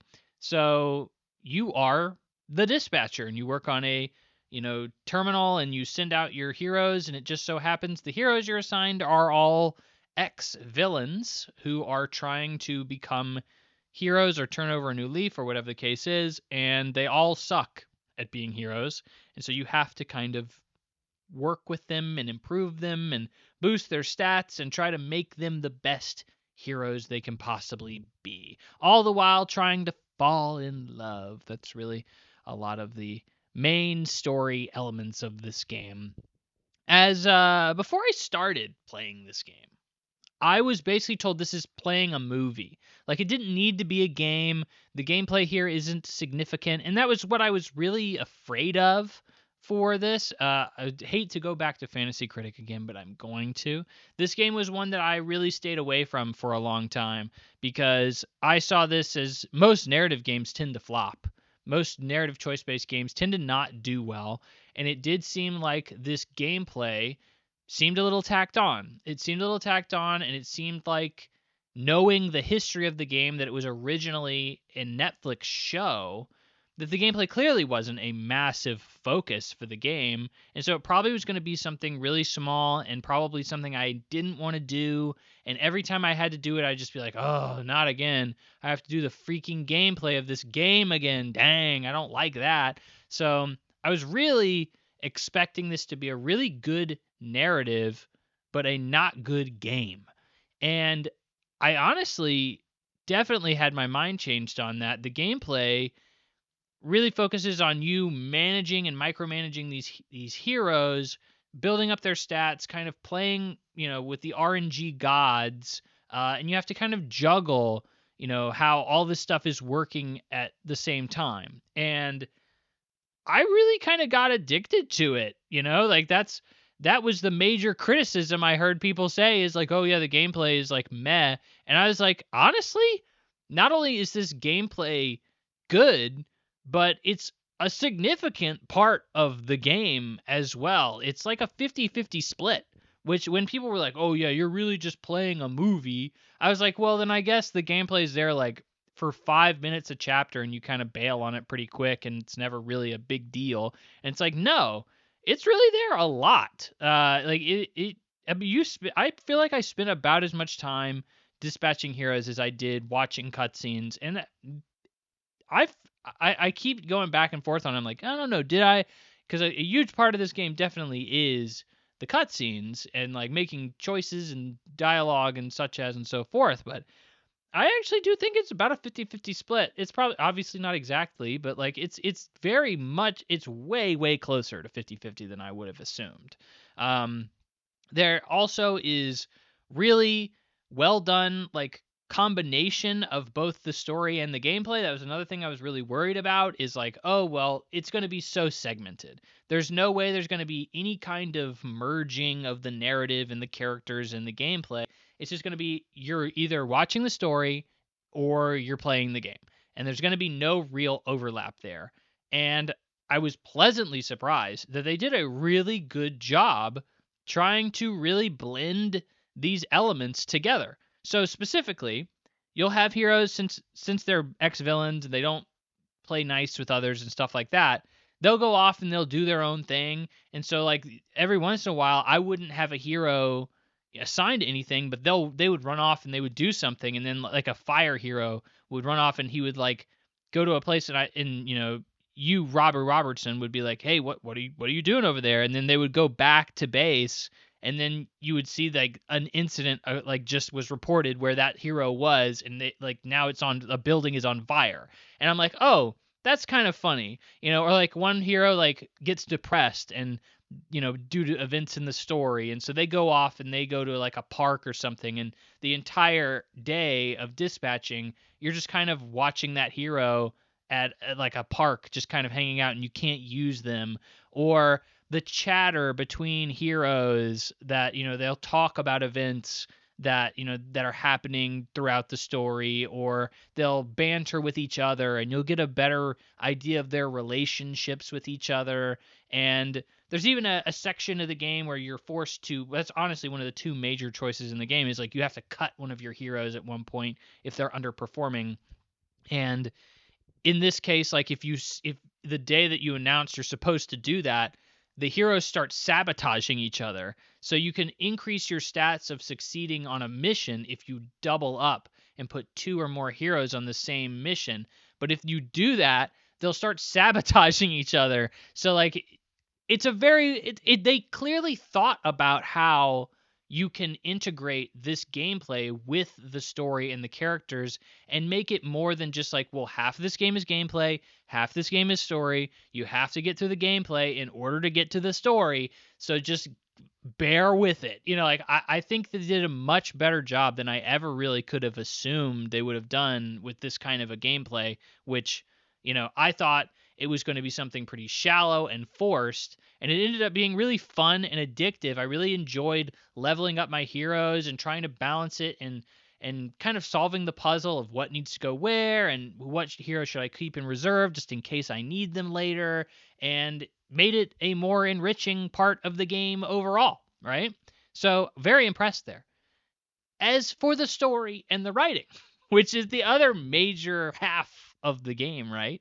I think that they're fun, but imperfect in a large margin. And I'm actually kind of surprised at how popular and well received the game is overall, given the writing and like what's going on in the story and the themes and so on. So, in terms of a narrative choice based game, there's really only two choices that you make that are in any significance and impact to the story, at least that I felt. And that's one, when you cut a hero early on in the game, and that is a very forced decision. It is two heroes. By the way, they were not the two most underperforming heroes on my team at the time. It's just like, you have these two heroes that we've decided are the two that have to be the two heroes you cut, and you get to cut one of them.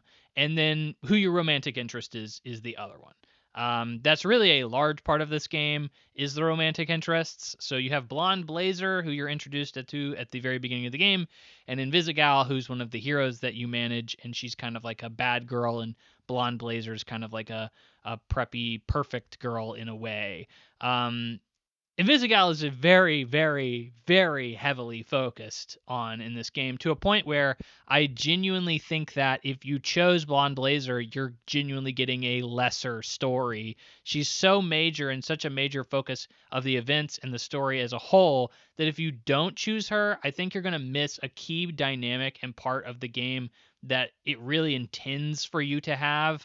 Like, the push and pull of her as a character, and rooting for her to succeed or change her ways or whatever, is just not going to be as impactful if you aren't also kind of rooting for her as a romantic interest more than just you're her friend. It could work, but like it wouldn't.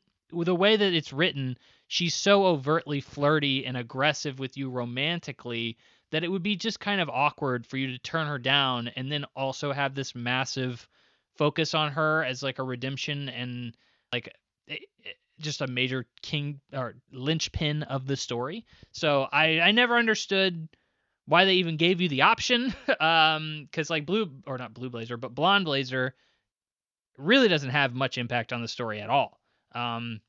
It's really just to give the player something else to kind of jerk off to. And while I always appreciate more things to jerk off to, that's just not really what the story needed.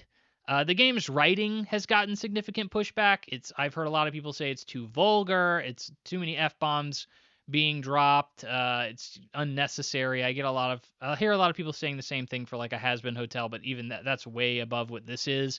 I'd agree that this writing often feels like a 15-year-old teenage boy wrote it. It has a lot of excessive F-bombs. It has penises in your face, sex for no reason. There's just like a wet dream that just kind of comes out of nowhere and doesn't really need to be there. And while this does get better the further you go in the game, it's not as vulgar. It doesn't focus on that stuff as much. The beginning does feel a lot more aggressive. And I definitely like rolled my eyes a lot and was like, well, like why do we need this? Like why are we being so aggressive with our F-bombs, with our vulgarity? Like it just doesn't help anything. It doesn't add anything. It just feels like it's being like vulgar just to be adult.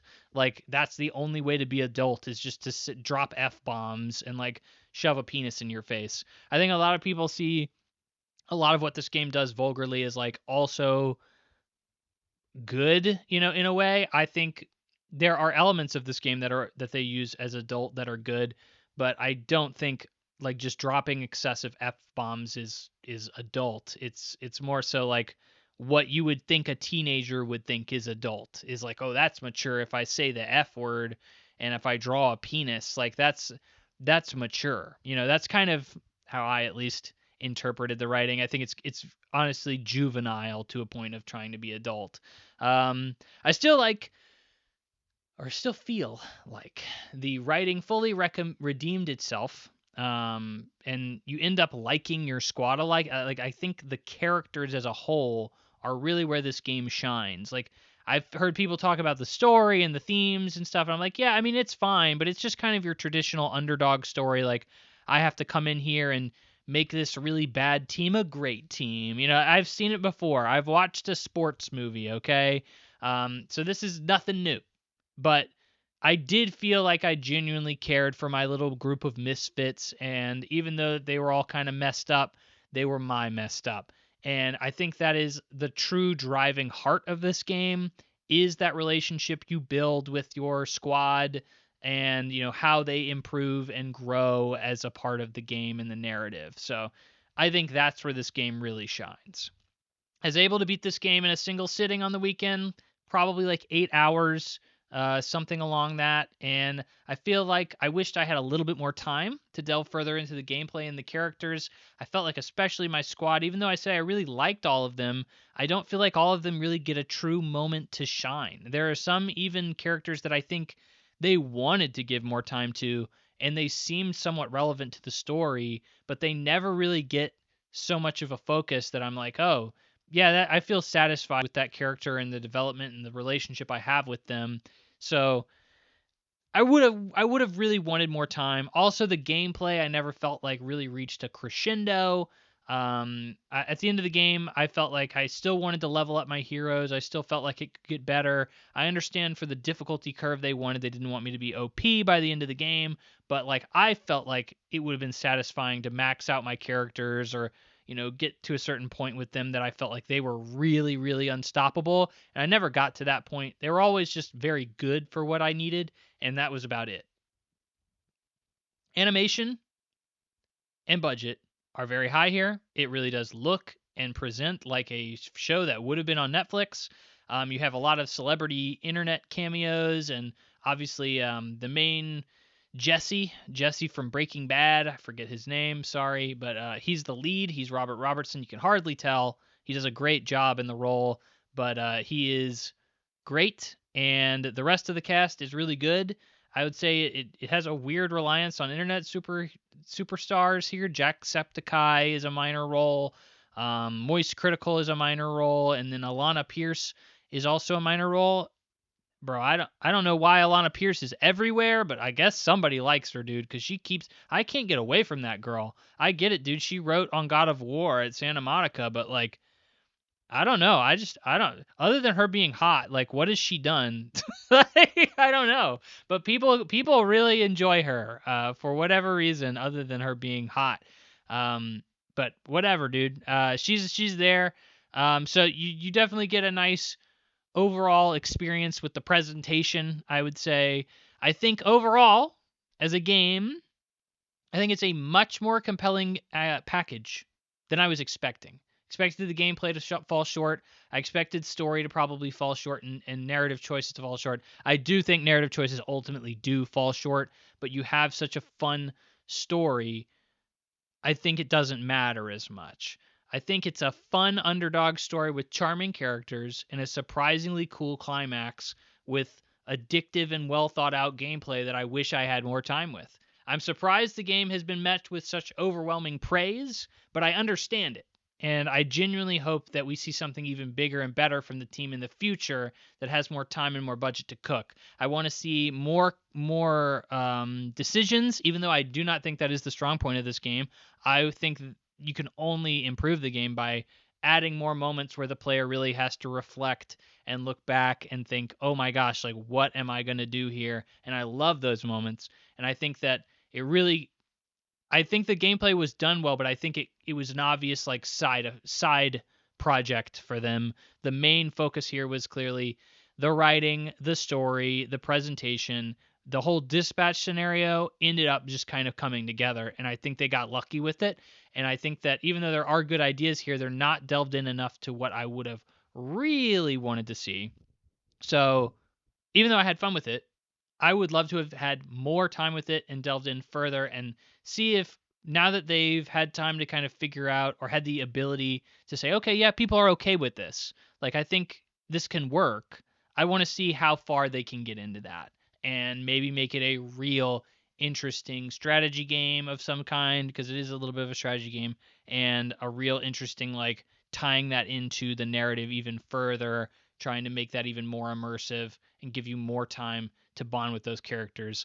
I think that would be fantastic, and I would highly be looking forward to that product.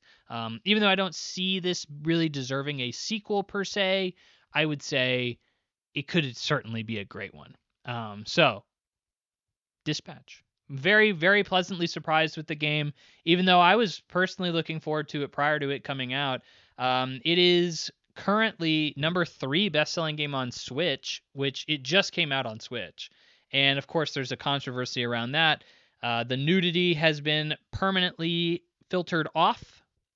So I played it on PlayStation 5, And on PlayStation 5 and PC, I know you have the ability to toggle the adult content. So if you want to not see boobies or peenies or hear bad words, then you can turn those off and they'll bleep it and they'll blur it or put a black box over it. But on Switch, you have no recourse. There is no way for you to get around that. You have to accept it as a black box and a bleep. And it seems that this is a Nintendo thing. Obviously, the developer as well probably has to work with that. What it seems to be is it's a regional thing. So the developer uploaded one SKU of the game for all regions, and Nintendo was like, yeah, there are some regions where you cannot do that. So we can only allow the version of the game that is within that region. Like you basically have to meet all the qualifications for all regions or you don't get to be put on the service. So the way that around that typically is you have to make another SKU of the game and then put that up in those regions. So like that's what CD Projekt Red had to do with Cyberpunk. They had multiple SKUs for multiple regions because some of the nudity and sex in the game didn't meet guidelines with some specific regions. So they had to make multiple copies of the game essentially. It's I would think it's not a major problem to do that, but it's definitely work. It is definitely time, and it probably was just deemed like, yeah, how many people are really buying this game for the nudity and the f bombs? Like we're probably fine just leaving it censored. And that's what instead of putting development costs in to make an entirely different SKU that only has that, and I get it. It seems a little silly either way, but why not just make the other SKU? I would think it's not that big of an investment, but I am also not privy to how those development costs would be, so maybe it's more than I would think. But regardless, that's the big talking point around it right now. But overall, it's a great game. It's an 87 on Metacritic right now. I think that's a little high, but I'd say it's definitely a solid 85. Solid 85, and I definitely enjoyed my time with it for sure. Also played Super Mario Galaxy 2. Not number 1, but number 2. They re-released it on the Switch not long ago for an exorbitant fee of $70 for both Super Mario Galaxy 1 and 2. Just went ahead and got them both because I wanted to really play Super Mario Galaxy 2. It is the highest rated Mario game of all time, and I'm a big platformer guy. I've always wanted to play Super Mario Galaxy, and I can't very easily because it's really difficult to emulate Wii games. Not to say I do that, but I do kind of think about it. But anyway, Super Mario Galaxy, because it's on the Wii, so difficult to emulate because then you have to emulate, like wagging motion controls, and then each level or each time you get a power up, the controls change. So you have to go into your emulator every time that happens and like manually change the emulation controls. It's a nightmare. And so I just never got around to it. I was like, please, hopefully they port this, or I'll even get a Wii and I'll just freaking play the game like locally on a console. Ended up not having to get around to that. Was on vacation this weekend. I went out of town with my wife and we played it together. It has a nice little 2-player mode. She was a little frustrated because she wasn't able to contribute as much as she wanted to, but overall, we have a good time with Mario. It's very family friendly. It's very colorful. It's great music and a lot of charm and personality. So it's fun to watch as well. She's not as big into playing as she is into watching, so it's always nice when I can incorporate her, but it's also good when it's a visually stimulating and constantly changing environment, which Super Mario Galaxy 2 is great at. It's really hard for me to like sit here and be like, what makes Super Mario Galaxy 2 so good? Like, have you played a 3D Mario game? Well, you know what the frick makes it good. Mario controls really freaking well. He controls better than probably any other platformer character ever made. The levels here are short but sweet, well designed. They are often changing. They are creative and different. They are constantly giving you something new and interesting. They don't allow you to focus on anything entirely. So like you have the ability to go to each planet and then get a star, kind of like Super Mario 64, like going into a painting. But in this case, like there are some stars that can only be gotten if you have like a secret coin, and then once you get the secret coin, like at a random point later in the game, that level will now have an extra star that you can go back to that's like a challenge. I think the difficulty curve here is astounding. I think Nintendo has been really bad about having a really bad difficulty curve in their most of their games, really, as of late. Most of their games that they put out now are like baby mode through credits. Like you have to roll credits, and then all of a sudden you get these really hard levels that are meant for people who actually want to play the game. Super Mario Galaxy starts easy and ramps up, and it slowly and slowly turns up the boiler on that until you get to the end of the game, and then you get really hard levels that you get like a secret galaxy. But even then, like I think there are a lot of optional stars that also produce a challenge. I think in terms of design, I genuinely am impressed with this game because it was on the Wii. You really didn't have like two analog sticks to control. Like you needed one analog. Like if you don't remember, we had a nunchuck attachment that gave you an analog stick. The original Wii remote did not have an analog stick at all. So if you wanted to control the Mario, you had to use an analog stick, and then you had to attach that to your controller, and then you would have basically no way to control the camera. So one thing that Super Mario 64 really pioneered and was probably, in my opinion, its crowning achievement was its camera control, because 3D games really didn't know how to do camera control yet. So in Super Mario Galaxy, you don't have an analog stick. So what Super Mario 64 did is the same thing Super Mario Galaxy does, which is it has to basically predetermine the best camera angle for you to have given a certain point. And in Super Mario 64, that's not as bad because most of the levels are fairly straightforward. They're fairly linear. You don't have to really run around and do a lot of crazy perspective changes or anything like that. In Super Mario Galaxy, you're doing crazy perspective changes all the time. You're running on walls, you're running around an entirely circular disk planet. You're doing crazy stuff that even at one point my wife was like, "This is giving me kind of motion sickness." And I was like, honestly, yeah, because it was very early on in the game and they were very much trying to teach the player like this is how the gravity works and the planet system works, and if you run around here, you just go to the other side of the planet because it's a singular circular sphere. Like that's just normal. And she was like, "This is kind of giving me motion sickness." And I was like, "I kind of get that, but like this could be so much worse. The fact that I have no way to really control the camera. There is like a forced camera change that you can use, but it's very rare I ever had to use that because its camera is so well designed. You have really no need to change the camera the vast majority of the time.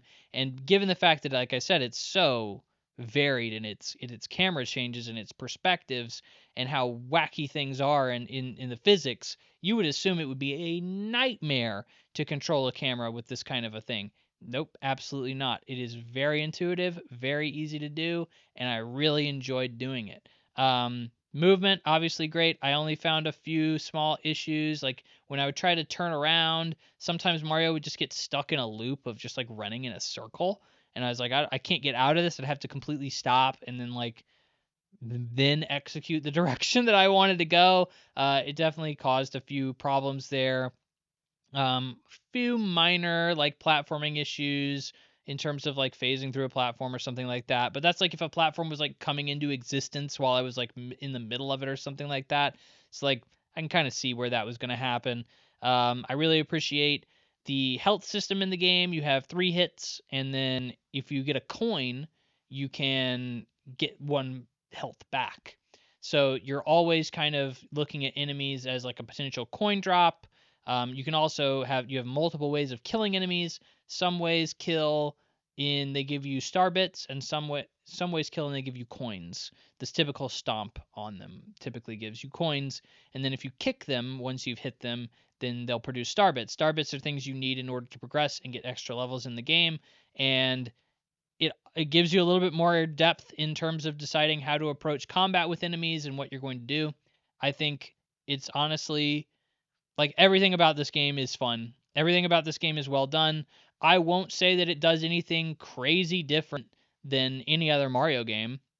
Like I don't look at this game and I don't compare it to Odyssey and say like, "Oh, frick, yeah, it's way better in this or it's way better in that." But it doesn't do anything wrong. Like it absolutely has no flaws outside of the minor ones I've kind of griped about. But like, I think a lot of people are willing to pass on those when they know this is just such a tight experience from beginning to end. What are you going to complain about? And the minor things really don't add up in the grand overall scheme of like what really is wrong with this game. And the answer is like, well, nothing. Like there's really nothing wrong with this game at all. So it's a fantastic game. It's a fantastic game. I wouldn't say it's like it being a 97 on Metacritic, one of the highest reviewed games of all time. I mean, this is just a really, really good platformer with no problems in it. So, like, I understand why nobody gave it below a 9, and most people gave it 10s. But I also would say there's also, like, not a lot to blow you away. It's just, like, a really well done game. Like, there's just nothing wrong with it. If you're looking for a good platformer, there's just nothing you can really find wrong with this one. And it really is tuned and balanced in such a way. I think that's really one of its crowning achievements, especially looking at like a modern day Nintendo. The balancing here is amazing, and the pacing here is amazing. I always felt like it was so easy for me to go back into a level and grab a star and feel like I really accomplished something in like 5 minutes. And that's such a good pace. Such a good pace. Took me about 15 hours to 100% it. And I enjoyed every minute of it, man. Every time I was like, "Oh man, there's a mystery star in this level. There's no way I'm gonna freaking find this thing. I'm gonna hate finding." I was like, "No, it's actually not that hard to find." Like, I'm actually really pleased that I went back and was able to like. I never had to look up a walkthrough to find a secret or anything like that. Like everything, like is if I was really looking, if I was really trying, I could pretty much find every secret in the game. But like, I also could miss things on the first time through. It was just a matter of knowing where to look and how to look, and that's just really good balance, bro. That's just really good balance, keeping it easy enough that I don't feel like, oh frick, I have to go freaking look up a walkthrough to find this collectible, and also making it so that it's not like readily apparent and obvious and in my face of like immediately. Like that's just good. Everything here is just good game design. It's just good game design throughout, and there's just nothing really to complain about. Did you expect me to say anything wrong about Super Mario Galaxy 2, the highest rated game of all time? Yeah, I didn't think so. I didn't think so. Yeah, I was always just going to suck it off. Always just going to give a little kiss on the cheek. And I was expecting to be blown away by this game because of how well reviewed it is. But I ended up just coming out being like, yeah, that's an amazing game. But I get why I don't hear people be like, oh, yeah, this is a revolutionary platformer. Like, I hear people talk about Super Mario Odyssey, even though I think it has some game design issues. I do think overall, its movement is quite possibly the best movement ever in a platformer. It's the most expressive and well-tuned platformer ever made. So, like I would definitely point to that game and be like, it's done some really amazing things. I would not point at Super Mario Galaxy and say it really did something crazy or it really did something super cool. It just did something. It just made such a well-polished product from beginning to end. There is really nothing you can complain about. Sorry. I keep going back. So I'm the platforming king. What can I say? I have to do this. It's a responsibility. I have to say Mario is good. Sorry. But that's going to wrap it up for impressions, and it's going to wrap it up for our show. This time on the Plug and Play podcast. Friends, I always appreciate you sticking around this long. 2 hours, guys. You could have watched like, I don't know, a movie in theaters. But instead, hopefully you were doing this in like working out or doing chores around the house or even grinding in a JRPG that probably didn't need that grind, but you chose to listen to me. And I genuinely appreciate that, and I cannot express, and I say this every episode, and this is not something I script or anything, but it's genuinely how I want to close out every episode is to thank you. Thank you for sticking around. Thank you for listening. Thank you for thinking that I'm worth hearing. And not everybody gets that. Not everybody can afford that. And by afford that, I mean not everybody, I guess, is egotistical enough to put themselves talking for hours and hours and hours out on the internet and hoping people care. But that's one of the scariest things about putting things out on the internet is hopefully what if nobody cares? What if people hear me and they hate me? And I have fortunately had people that are at least listening, at the very least, and that's something I'm very, very grateful for. So I appreciate you. I appreciate your time. I appreciate that you play video games, and I appreciate playing video games too. So I hope you hear from me next time on the Plug and Play podcast, friend. I'll leave you to your video games and whatever else is going on in life. I hope it's going well. And that'll be enough from my rambling. And I will see you next time. Bye bye.